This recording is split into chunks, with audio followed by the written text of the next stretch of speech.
माझ्याकडे माझा मुलगा हा मराठी आणि माझ्याकडे मराठीची मुलगी आहे, आपली माझी सूनही मराठा आहे.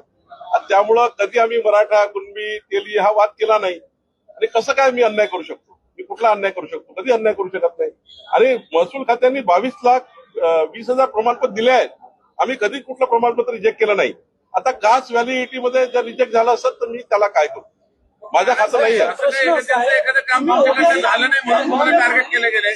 मंत्री म्हटले का जर ओबीसी नेता किंवा ओबीसी समाजाचा नेता म्हणून टार्गेट करत असेल तर ते चुकीचं आहे. खरंच असं वाटतंय का तुम्हाला तुम्ही ओबीसी नेते म्हणून तुमच्या टीका? नाही, मला या गोष्टीचं वाईट वाटतं आहे की मी कोणाची वाईट वागलो नाही. माझ्याशी असं काय होतंय नक्की मनामध्ये खंत आहे.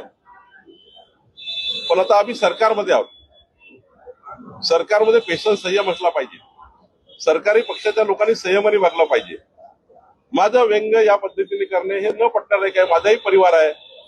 माझ्याही घरामध्ये 2 मुलं आहे, सून आहे, मुलगी आहे, नातू आहेत, माझी पत्नी आहे, माझे वडील आहे, माझी आई 3 वर्षापूर्वी गेली, आईचं दूध.